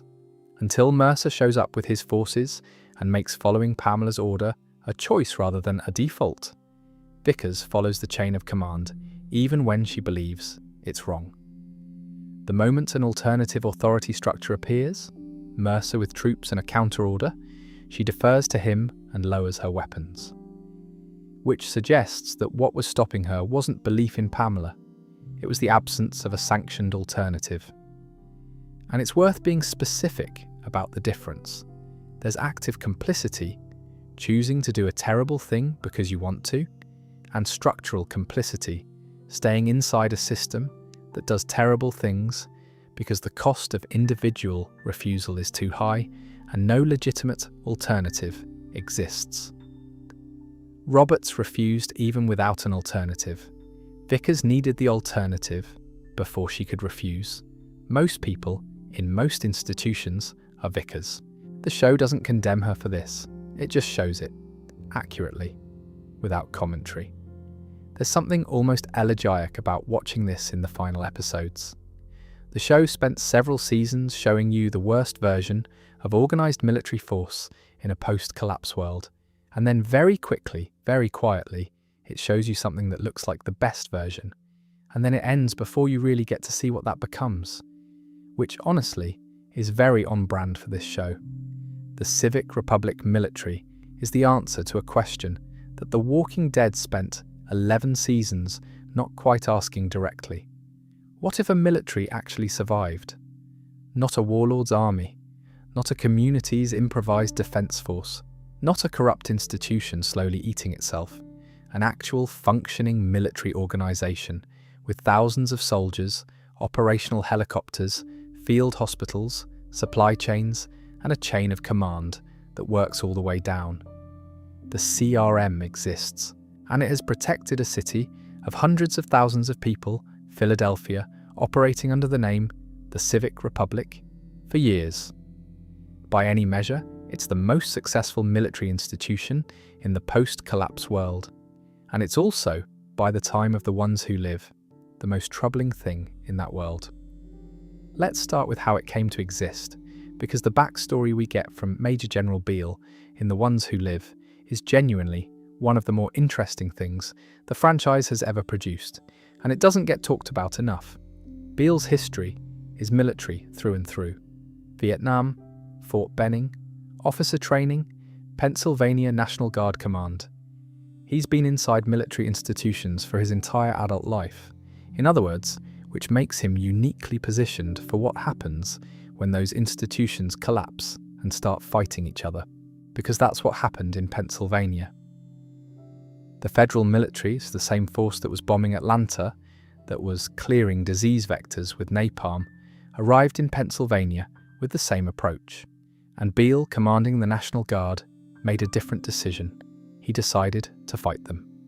The Second Civil War, as Beale describes it, fought on Pennsylvania ground, the National Guard against the federal forces, on two fronts simultaneously in Pittsburgh and Philadelphia. The National Guard was losing. Two fronts was too much, and Beale made what is probably the most consequential single decision in the post-collapse world's military history. In Pittsburgh, he identified a tactical opportunity, a massive Walker herd approaching, federal forces unaware of it, terrain that favoured the defenders.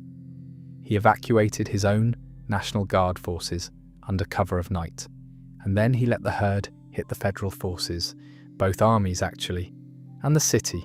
He sacrificed Pittsburgh to save Philadelphia. Thousands of people, soldiers on both sides, and civilians caught between them, died in Pittsburgh so that Philadelphia could be held.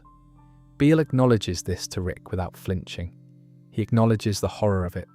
He says his father taught him that sometimes things have to burn to bring things back. He believes it. He carries it. There's something almost admirable about the clarity of his accounting. He doesn't pretend it wasn't terrible.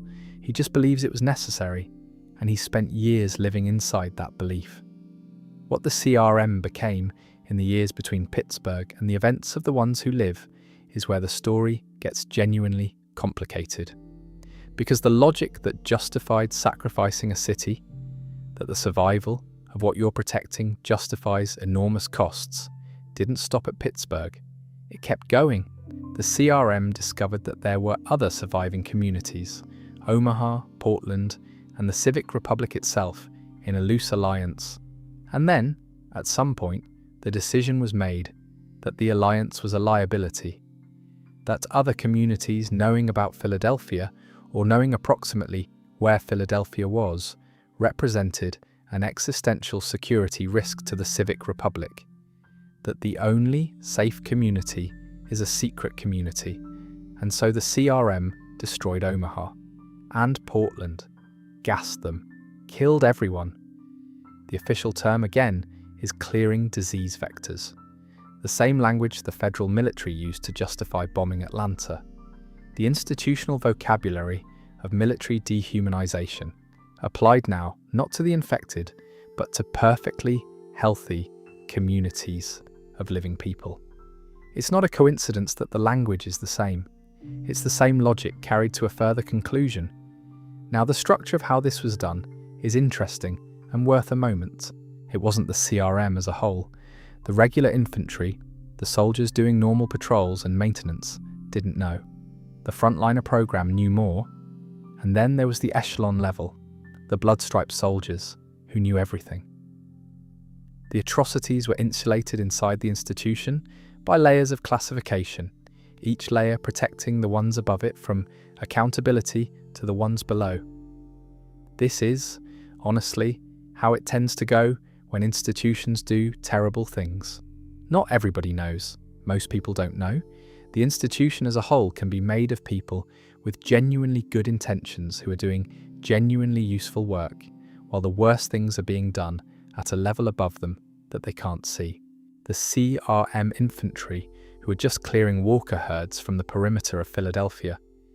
They weren't wrong about what they were doing. They were protecting people. The fact that their protection was funded by the murder of other communities was hidden from them because the institution needed them to keep doing their jobs. Okafor is the CRM's conscience, and the show gives him a short window to demonstrate what that looks like. He believes the CRM can be reformed from within, that the institution, the scale of it, the resources, the genuine capability is worth saving, that you can change what it does without destroying what it is. He protects Rick because he sees in Rick the kind of person who could help him do that. Okafor doesn't survive, which is the show being honest about the odds of internal reform against a deeply entrenched institutional pathology. Rick's presence in the CRM for years is one of the stranger narrative decisions the franchise made, and one of the more interesting ones. He's trying to escape. He keeps trying. He can't. The CRM is too large, its surveillance too pervasive, the consequences of failed escape too final. And in the meantime, despite himself, he becomes good at being a soldier. He learns the institution from the inside. He acquires the kind of knowledge that Okafor believed would eventually be the path to change. What it actually becomes is the path to destruction.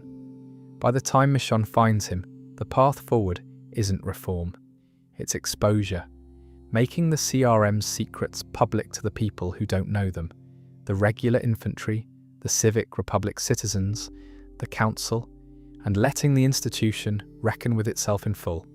The chlorine gas at the end, that image, the entire frontliner corps and the force command, including Beale, dead in a gas attack that they themselves initiated, turned against them. The CRM's most powerful asset, its secrecy, its chemistry, used to dissolve the very top of its structure. And then the aftermath, the Civic Republic Council voting unanimously for emergency oversight of the remaining CRM forces. The announcement of free movement for Civic Republic citizens. The CRM's mission being redirected from maintaining secrecy through any means necessary to engaging with, assisting, and airlifting other survivor communities.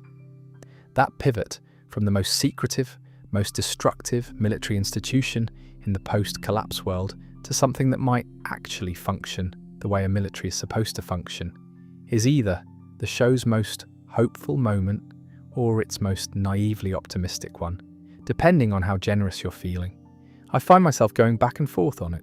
What I keep coming back to is Beale's line to Rick earlier in the story.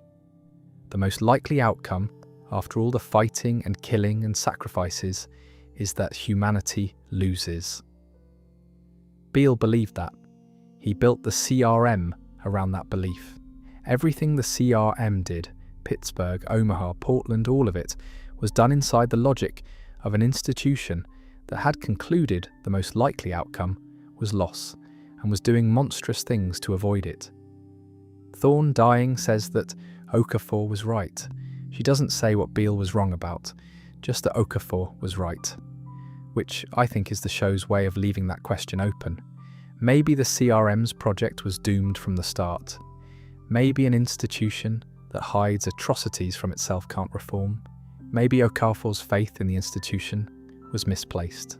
Maybe Michonne's intervention was the only path, or maybe something else. The show ends before we know.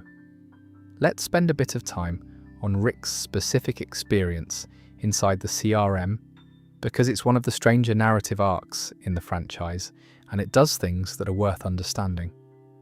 Rick arrives at the Civic Republic as a consignee, one of the people the CRM rescues from the outside world and assigns to work in the outskirts, before eventually granting access to the city proper. It's a system that sounds benevolent and is, in practice, something else. The consignees do dangerous work, clearing walkers, managing waste, growing food, without the protections and privileges of the city they're working to support. They can earn their way in, but they can't leave. Nobody wants to leave, in Cleo's telling. Why would you? The city is paradise. There's salmon. There are beds and plumbing and medical care and society.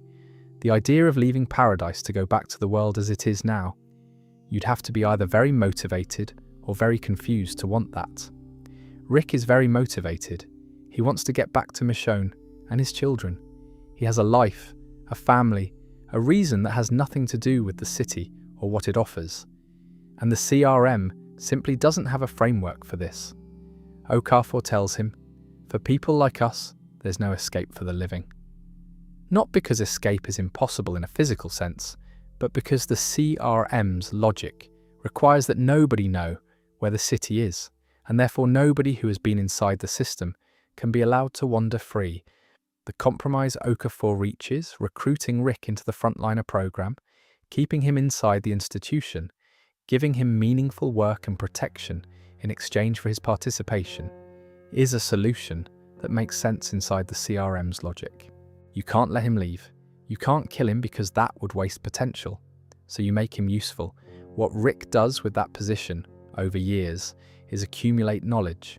He learns the institution from the inside. He learns the command structures, the operational protocols, the people.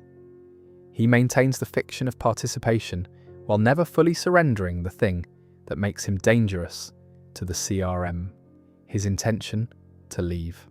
Okafor dies. Thorne takes over, and her version of Okafor's mentorship is more pragmatic and less idealistic. She believes in the project, but she doesn't have Okafor's faith that it can be reformed from within. Her loyalty is to the institution as it exists, not to a better version of itself. And then Michonne arrives, and everything accelerates. The thing that's interesting about what Michonne and Rick ultimately do, exposing the CRM's atrocities to the people inside it who don't know, is that it's specifically an institutional intervention. They're not just trying to escape. They're trying to change the institution from outside the decision-making structure by making the hidden things visible. That's a very different approach from either Okafor's, change it from within over time by making better soldiers, or Beale's, control it completely from the top in perpetuity. The chlorine gas sequence, Beale initiating it being turned back on his own forces, is the show's most operatically satisfying moment in the CRM storyline, and I think it works because it's using the institution's own methods against itself. The CRM's power came partly from its monopoly on certain kinds of violence. The gas was part of that monopoly, and it ends up being the instrument of the command structure's dissolution. What's left is the regular infantry who didn't know, the ordinary soldiers doing ordinary soldiering. The council announcement is specifically reassuring on this point. The infantry units didn't participate in the atrocities at the highest levels, which means there's something to work with. The institution isn't entirely rotten. The poison was at the top, and the top is gone. Whether the institution that emerges from that, the reformed CRM under civilian oversight, can actually hold its shape, actually remain accountable, actually prevent the next Beale from reconstituting the same logic under a different name, that's the question the show leaves genuinely open. And since we're talking about the CRM's backstory and where it started, there's a detail I want to leave you with that I find genuinely haunting. The Civic Republic military's founding moment, as Beale describes it, involves the National Guard fighting the federal military, two branches of the same pre-collapse armed forces, killing each other in the streets of American cities while the dead walked. We started this video with a military helicopter abandoned on a hospital loading bay. The world that helicopter came from didn't just collapse, it tore itself apart. And from that tearing, two paths emerged. The Commonwealth's careful institutional rebuilding, which nearly destroyed itself through corruption, and the CRM's survivalist logic, which destroyed everything it could control in the name of survival. Neither path is clean, neither is a good answer, but both are recognizably human, which might be the most honest thing you can say about any of this. So let's pull back for a bit. We've gone from the hospital to the CDC, to the governor, to the prison, to the saviors, to the Commonwealth, to the CRM. That's a lot of different versions of organized military force, across a lot of years of story. And the question I want to sit with now isn't tactical or historical. It's what the show's actually saying underneath all of it. Because I think there's a thread. I think it's consistent enough to be deliberate.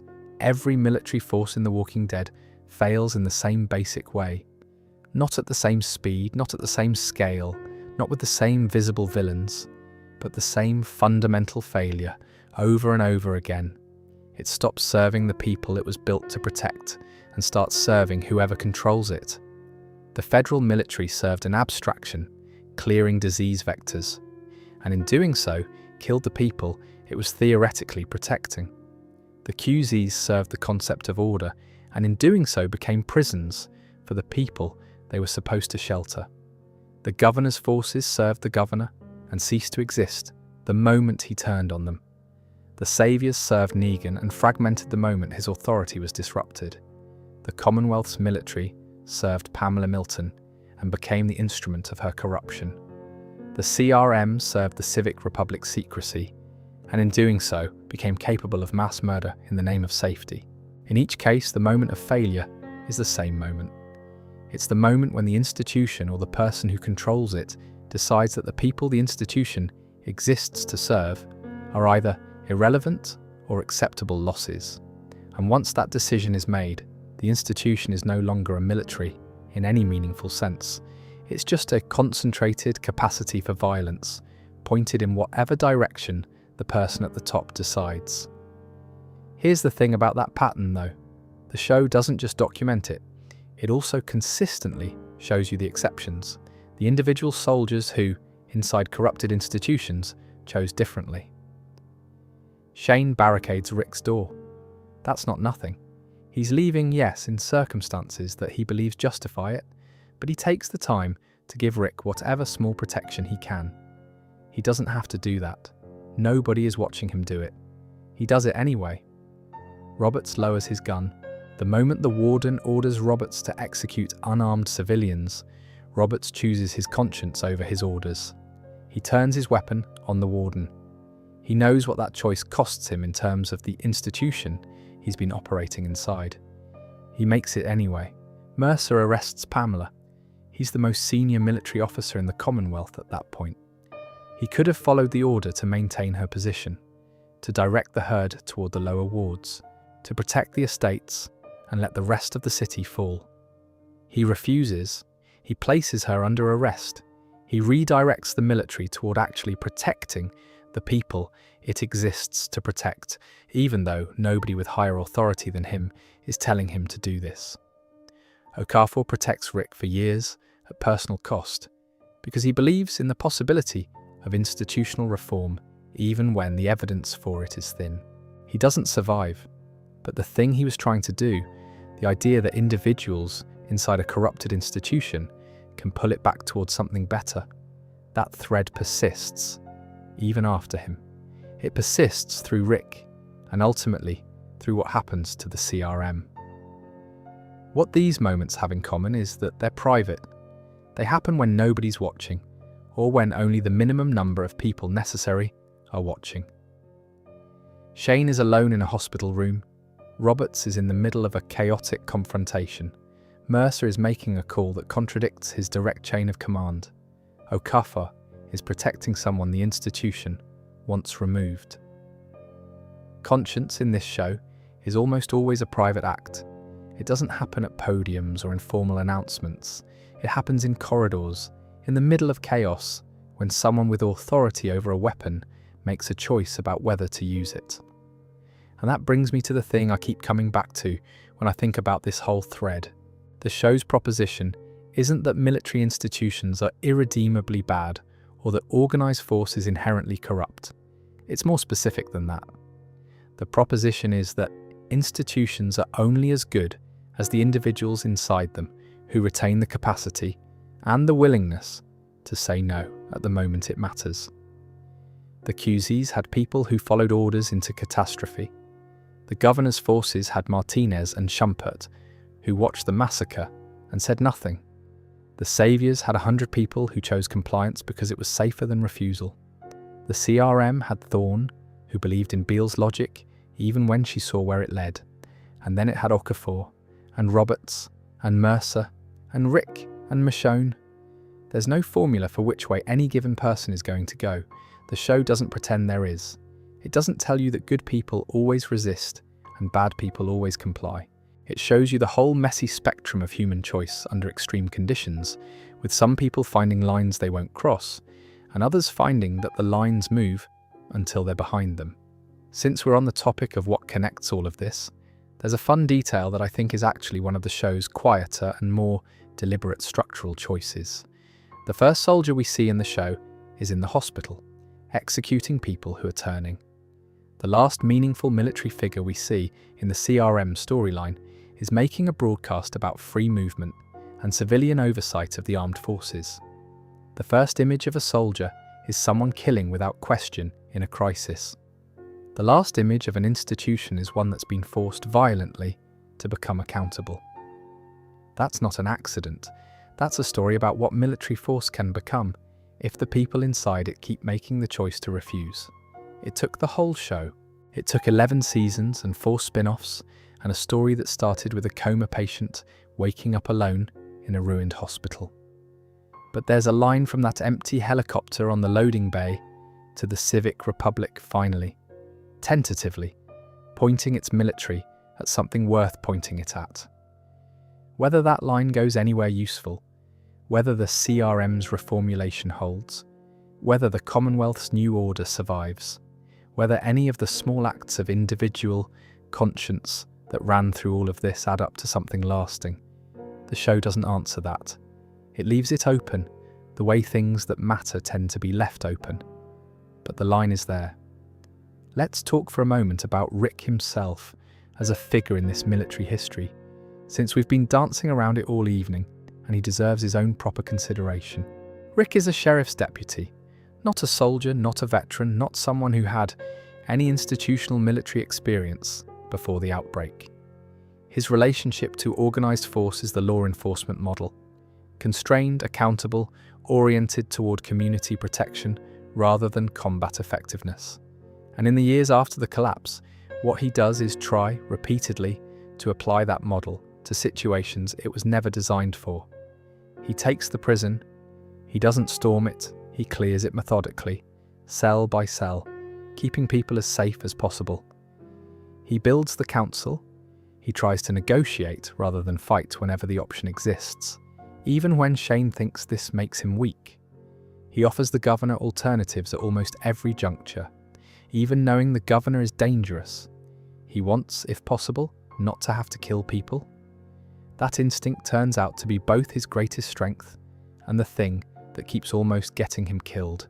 The governor doesn't want alternatives. Negan doesn't want alternatives. The CRM definitely doesn't want alternatives. And Rick keeps offering them anyway, because the alternative to offering alternatives is becoming the kind of person who doesn't. By the time of The Ones Who Live, Rick has been inside a genuine military institution for years. He's been trained, he's been operational, he's accumulated the kind of tactical knowledge and physical conditioning that his old sheriff's deputy background didn't include. He's become, in the most literal sense, a soldier. And the show is careful to let you see that transformation and its cost. He's good at it. He doesn't particularly want to be good at it. The letters he writes to Michonne over the years he's trapped in the CRM, that detail is the show's way of keeping you grounded in who he actually is underneath the frontliner uniform. He writes letters to stay connected to something that the institution can't reach. His love for his family is the thing the CRM can't systematize, can't weaponize, can't incorporate into its operational logic. It's his, and it stays his. That's the show's most fundamental proposition about what survives military collapse, and what survives military capture, and what survives the various corruptions and failures we've traced tonight. It's not the institution, it's not the chain of command, it's not the doctrine or the hardware or the training, it's the people, the specific, individual, irreducible people with their specific, individual, irreducible commitments to each other. Carol keeps Daryl from becoming someone harder than he already is, over and over, across more years than either of them probably expected to have. Herschel maintains the idea of a future when the adults around him have largely given up on it. Glenn keeps the group's humanity in the early seasons by being, essentially, the person who still acts like a person when everyone else is adapting to not being. Judith carries her father's values forward into a world he shaped but didn't live to see. None of these are military functions, but they're the functions that make military force worth having, worth building, worth reforming, worth the cost. You build a military to protect something. In The Walking Dead, the something is always people, specific people with names and histories and relationships and futures. And the military forces that forget the something, that start treating the something as an abstraction or a resource or an acceptable loss, those are the ones that fail.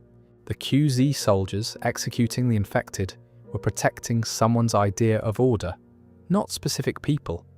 The federal military bombing Atlanta was protecting a bureaucratic priority, not anyone in particular. The governor killed the National Guard to protect his authority, not any actual human being. Beale sacrificed Pittsburgh to protect Philadelphia, which is at least people, but abstracted down to a number, a population, a strategic interest. The difference between Beale and Mercer is partly this. Mercer still sees people. He sees the crowd at the gates. He sees the soldiers hesitating. He responds to the specific humans in front of him rather than to a model of what the situation strategically requires. That capacity to remain responsive to the specific person in front of you, even under the pressure of institutional logic that says that person is an abstraction, is what the show keeps identifying as the thing that saves both individuals and institutions. It's what Shane has in a single moment at Rick's door. It's what Roberts has at the windmill. It's what Mercer has, consistently, across the Commonwealth arc. It's what Rick has, under layers of CRM training and years of institutional capture, through the letters and the determination and the refusal to fully become what the institution needs him to be. And it's the thread that runs from the very beginning to the very end. So that's the whole arc, from the hospital loading bay to the Civic Republic broadcast, from abandoned sandbags to civilian oversight, from Shane barricading a door in a dark corridor to Mercer placing a governor under arrest in a city of 50,000 people. It's a long story. It took a long time to tell, and it still hasn't finished telling itself, probably. There are more spin-offs, more corners of this universe being explored, and somewhere in all of that, the questions we've been sitting with tonight will keep getting new chapters. What I keep thinking about when I sit with all of this is the pace of it. We talked at the beginning about that 63-day figure, the time from global outbreak to the world Dr. Jenner is recording himself in, alone in an empty building. That compression is almost impossible to properly imagine. The entirety of organised military response happened and ended in roughly 2 months. And then the slow part, the next decade of small communities and improvised governance and people working out what it means to be organised without having the structures of the old world to fall back on. Building something to replace it, something worth having, took considerably longer and isn't done yet by the end of the story. There's a line from Daryl's time in France that I think about in this context. He stops at the grave of Jim Morrison, an American rock star who died in Paris, and pays his respects. Laurent, the boy he's travelling with, has been telling him about famous people buried in the cemetery, and the detail that Daryl pauses there at this particular grave is the show's way of saying, even in this world, even in these circumstances, people carry the old world's culture with them, the history of it, the things that mattered and to whom. The military was one of the things that mattered. It was one of the largest and most consequential institutions the old world produced, and in this story it died, variously messily, across multiple iterations and in multiple countries, and the world kept going. And the people kept carrying what was worth carrying and setting down what wasn't. I want to do a proper deep dive on the CRM at some point, because that storyline in The Ones Who Live moves very quickly, and there's a lot in Beale's history and the structure of the civic republic that we've only skimmed the surface of tonight.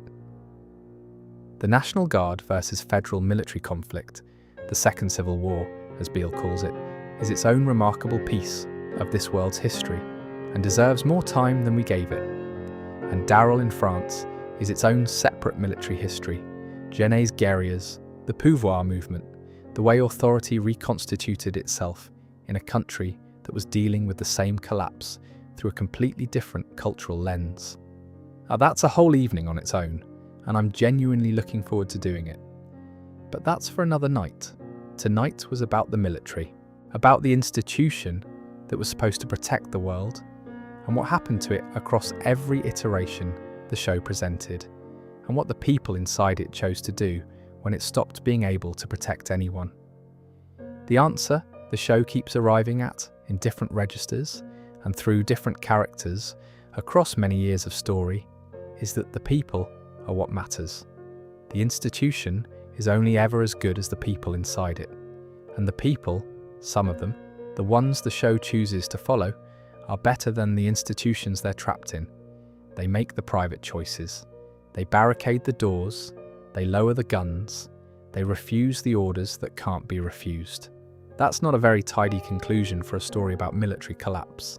It doesn't give you a structural fix or a policy solution. It just gives you the human beings doing what human beings do when they're at their best, which is care about each other more than they care about the logic of the institution they're serving. I hope this made for a good evening, or a good slow drift towards sleep, if that's where you are by now. Thanks for being here.